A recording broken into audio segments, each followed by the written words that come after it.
Hi everyone and welcome to another episode of the HeelanHub podcast, the show for small business owners. I'm Dan Heelan. On today's show, it is me again, no guest today, because I wanted to talk to you about a topic that I've covered probably a couple of years ago now, and that is EVs, electric vehicles. And the reason is time is running out, or at least that's what we understand to be the case, unless we hear some changes in the budget.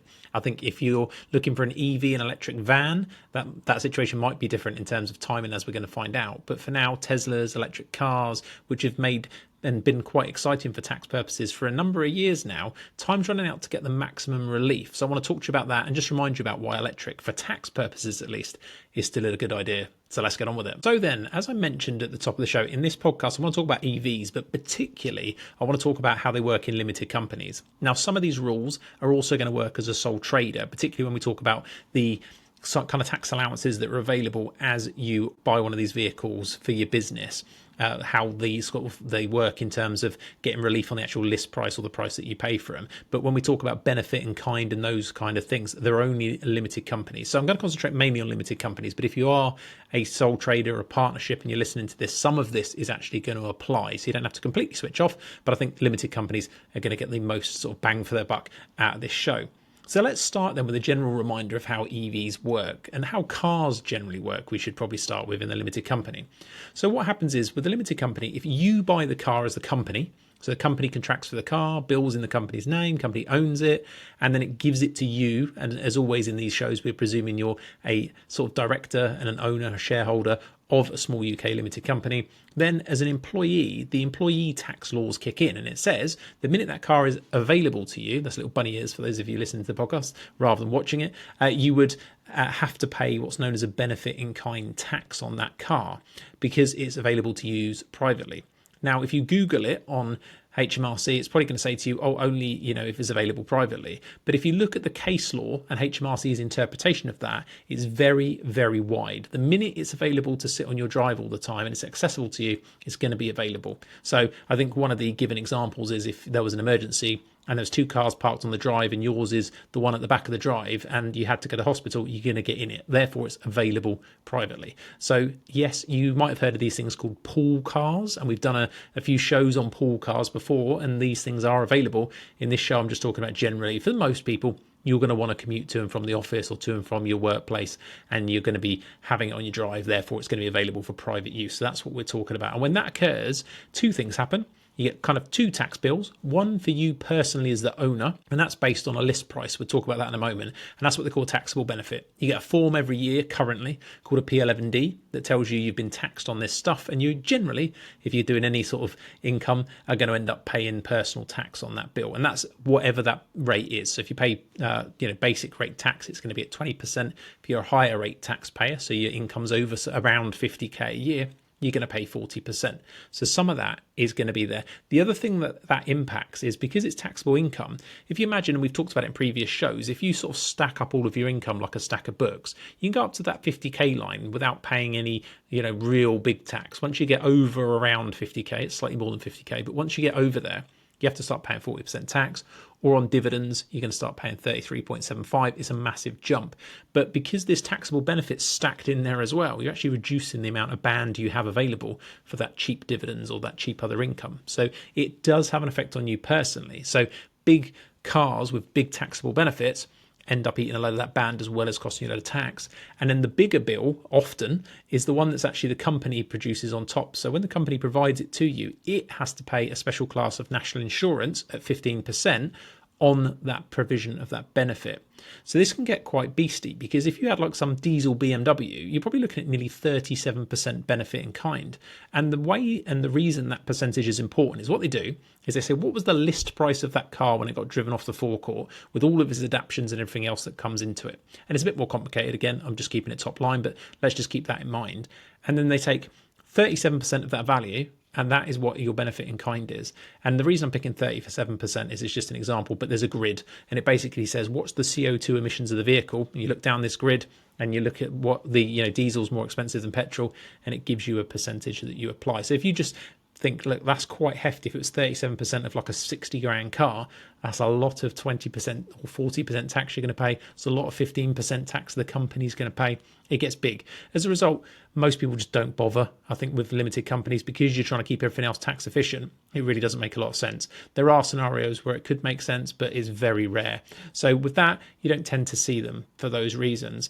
Now, what tends to happen with electric and why they're so good is that benefit in kind, that percentage. I said to you about it being, like, as an example, 37% on a big diesel. It's only at the current time of recording like 3% for an electric. Massive, massive difference. And of course, the big benefit to this is not only does can the company buy it, so you're using the company's funds, so you don't have to withdraw it as the owner to then buy it, which already has an inherent tax bill on it, using the company's money. The company can then get a tax deduction on the purchase price, or if you're leasing it, slightly differently, as we're explained, but the biggest tax reliefs, the ones that the time is running out for, are when you buy it. And by buy, I mean you could buy it with a higher purchase loan or a personal loan from the bank or something like that. But as long as you technically buy it for tax reasons, you're okay. So I'm really talking about, don't lease it. If you lease it and you see that monthly payment comes with VAT on it, the chances are you're leasing it, and that's not going to count for some of the extra relief we're going to talk about. But the minute you have that and the company provides it to you, you then got the benefit in kind. And at the moment it's 3%, so it's super low, but it's been going up. I mean, it used to be 1%. So it's sort of going up 1% a year. Eventually by 29-30 tax year, the 2029/30 tax year, they're talking about reaching 9%. But as you can say, if we're looking at 30% plus on, say, a diesel, 9% is still really, really cheap if you think about all the other things that happen in terms of you having to get the money out of the company to then buy it.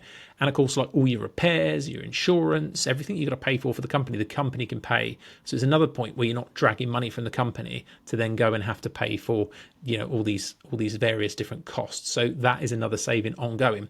But you're balancing it with this 9% benefit in kind. So give you an example of what it currently looks like now. Let's say your list price of your car was 40,000. Now, if you've got Tesla or something, maybe it's a bit more expensive, but let's say it was 40,000 and your benefit in kind was, and that's list price. Again, this isn't like anything else. It's the list price, whether it's new, secondhand, doesn't matter, the list price. What's the percentage? We're saying it's 3% right now. So give you £1,200 benefit in kind. So that works out about £240 personal tax for you, because that's your 20%. And that's on you personally, presuming that, because the way it would work is it gets stacked before your dividends. So for a lot of you owners, you'll have a small salary, then you'll get this benefit in kind stacked. So you're almost guaranteeing it's at 20%, and then the dividends get stacked on top. And then the company pays about 180 quid in national insurance in terms of the 15% on that benefit. So as you can see, it's actually tiny, total tax bill, circa £1,500 odd pound, not massive. And that's going to be really quite powerful from a tax saving point of view. And as we said, that benefit in kind is going to creep up over the years. What we're hoping is not going to creep up is the company side. That 15% has just gone up. So, and it's been a massive political issue, massive cost to small businesses. I've certainly ranted enough about it. So we're hoping that that's going to stay the same. I think there would be absolute, people with pitchforks outside number 10 if they'd started mucking around with that again. So we're presuming that's okay. But the actual percentage of benefit in kind for you individually is going up. So generally, you can see just on simply the car being provided to you is really quite attractive. Now, if you're thinking, what about hybrids? Hybrids aren't quite as good, but they're still pretty good. They're still somewhere in the region of like 12 to 14%. So give you an example, like a Land Rover Evoque or something like that with a relatively okay battery range, because the battery range is important on these percentages. It comes in at somewhere like 12, 14, 15%. Something along those lines, but it's going to go up. So I think in a few years' time, we might be up to 17, 18, 19%. But that's still, if we anchor you at 30 odd % for a diesel, this is still looking pretty good for a company car. But I think people will start to think about it at, say, 19%, because it will eat up a lot of your band that we're talking about. But it depends on the car. So that's pretty good still. And as we said, all the repairs and everything, you've got to factor that in. So that's really quite cool. But one of the biggest things is we said about this purchase price. So the thing that's running out at the moment is what they call first year allowances. So there's something known as capital allowances. And it's a tax rule that effectively, because we don't have a depreciation allowable in the UK, so when you buy something, obviously the car's going to depreciate. We don't have any allowance for that. It gets ignored for tax purposes. And the HMRC version is what's known as capital allowances. And they generally give you that at a percentage every year that sort of reduces. The balance gets reduced each year, and you apply a percentage to it, and you get to claim that instead.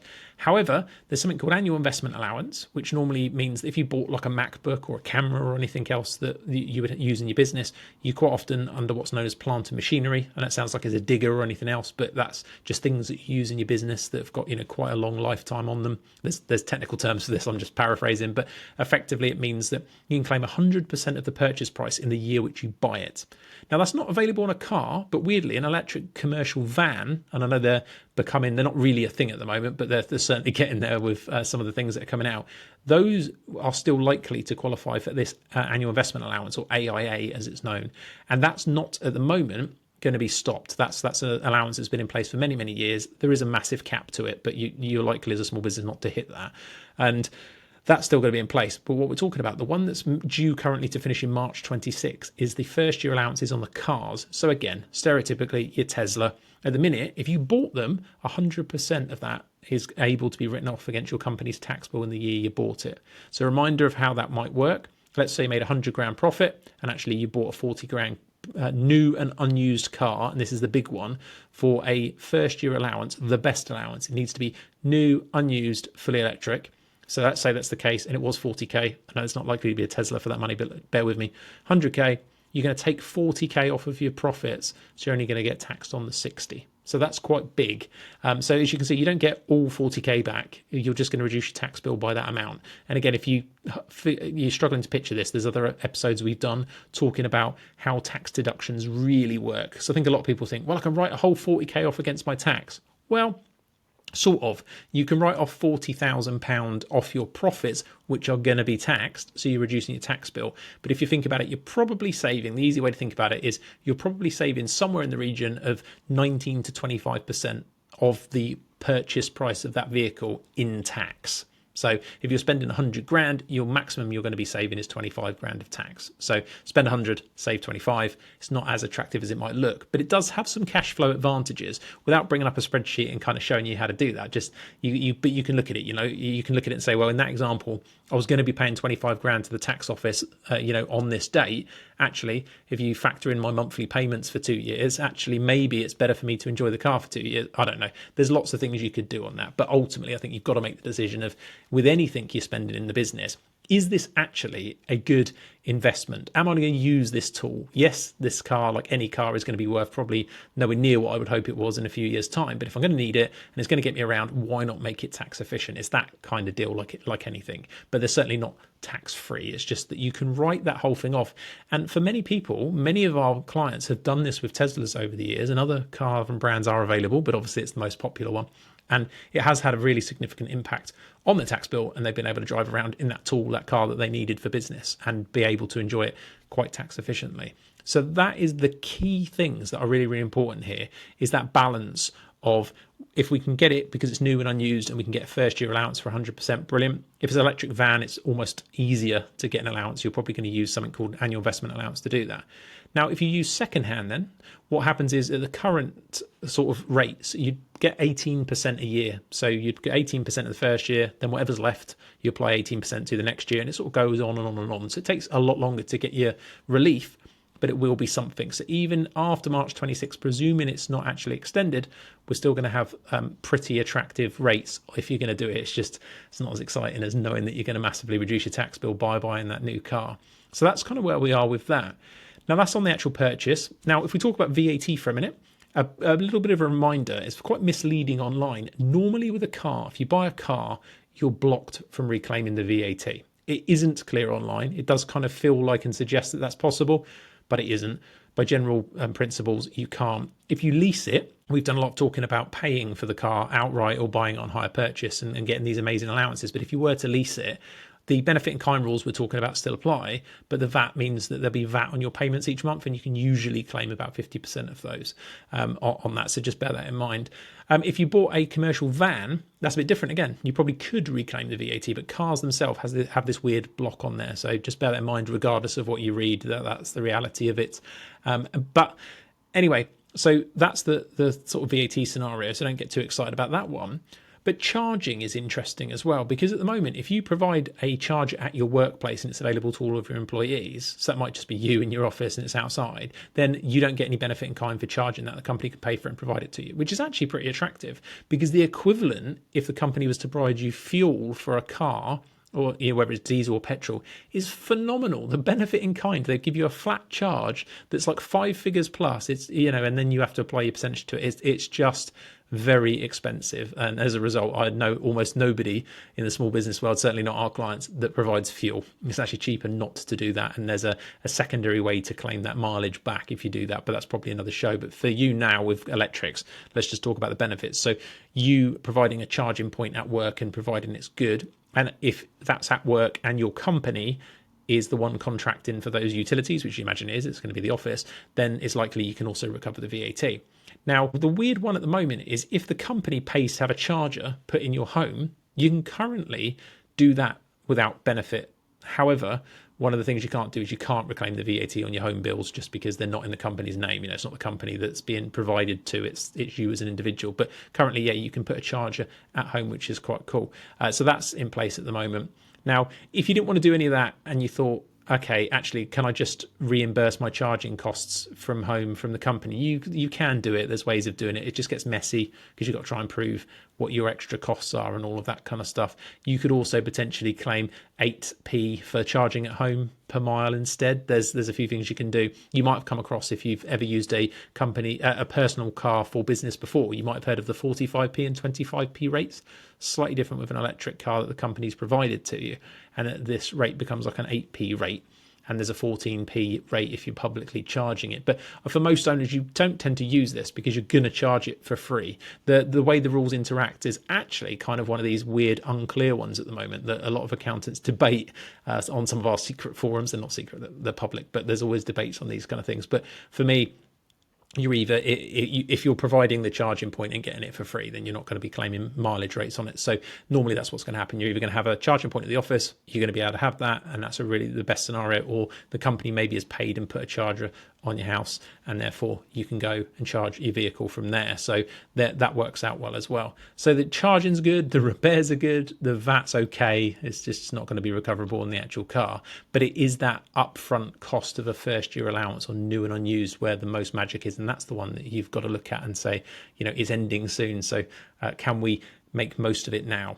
So that's the action point really from here, is if you're thinking about electric, and this is the big one, if you're thinking about electric, it's a good idea for you, you're satisfied electric cars are what you want to do, it's a good use of the company's money, the company can afford it, like all of those kind of normal checkbox things, then if you do this new and unused for a fully electric before March 26, first year allowances are your friend if you buy it. So again, we're not talking leasing, we're talking buy it in some form, whether that's loan, hire purchase, whatever the case may be. Then you're going to have a very good tax result, and it's going to be able to provide it to you in the oncoming years for a relatively cheap amount, albeit that cheap amount is getting more expensive as the years go on. And we've been saying that for years. I mean, even if you listen to me talk about this probably 5 years ago, I was saying to you, the rates will go up. They've done this with cars since as long as I've been in the business. They start with these lower rates and the rates kind of creep up. Company cars has never been something since I've been in the sort of game, and that's been 18 odd years. It's never been something that's particularly attractive to do. Electrics just provided this really cool thing for a period of time. Just to cast your mind back with how much they don't like this. If you remember recently, a double cab pickup, so if you think like a big commercial truck with a big bed on the back, sometimes they can have 5 seats. The double crew cab, I think, is the more widely known term for it. It's just for some reason in the tax world, we call it something different. They were classed as vans. So you had VAT recoverable. They had a fixed benefit, which was tiny, a bit like some of these electric ones we're talking about, and it was fantastic. So a lot of people had those because it could be quite cool. You could double them up as a family vehicle almost.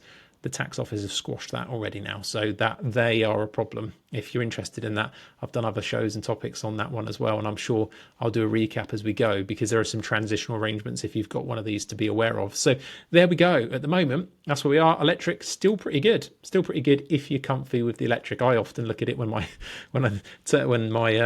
sort of financial controller gives me the predicted tax for the year, and I look at it and think, could be a Tesla. But as we said, you've got to be happy that it's a good use of the company's money. I'm not convinced that it's a good use of my company's money. But for you, maybe it is. Maybe you do a lot of miles. Maybe it would be really cool, and you do a lot of driving, and that would be something. So there we go. If that's you, definitely consider it. And yeah, you'll have a good time currently. So hopefully you found value in today's show. If you have, please do be sure to subscribe via your favorite app so you don't miss an episode. A lot of you get us on Spotify, but wherever you get it, just make sure you do on there. If you get 2 minutes, I would love a chance for a review. It just helps with the reach, and more people get to know that it's worth listening to. For more business insight and tax tips, be sure to connect with me and my great team on all the social media, including, of course, YouTube. That's the main place to get us for lots of guides and tips. There's 430 odd videos on there. We post pretty much daily, but we do some more longer form stuff most weeks, and you can do that at Heelan Associates. Just Google Heelan Associates, you'll find us there. We also record these podcasts and put them out on a separate channel at HeelanHub, so go and have a look at that as well. There's a little bit of a delay sometimes if you're listening to this versus watching it, but it does get up there. You can also find us, of course, on things like TikTok, LinkedIn, Instagram, Twitter, and Facebook.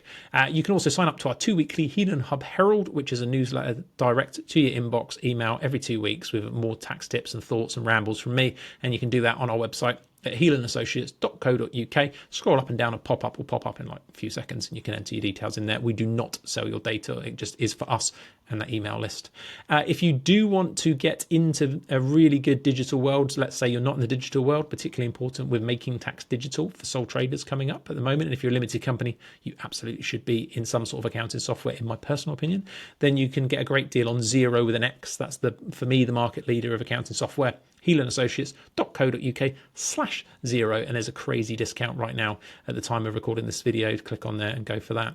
If you want to get in touch about the podcast, you can do so at info@heelanassociates.co.uk, or if you've got any random questions and things, if you go to the YouTube channel at HeelanHub and just drop it in the comments for the episode, I'll check there weekly and give you some thoughts where I can. That's it. Have a profitable and tax efficient couple of weeks, and I'll see you on the next one.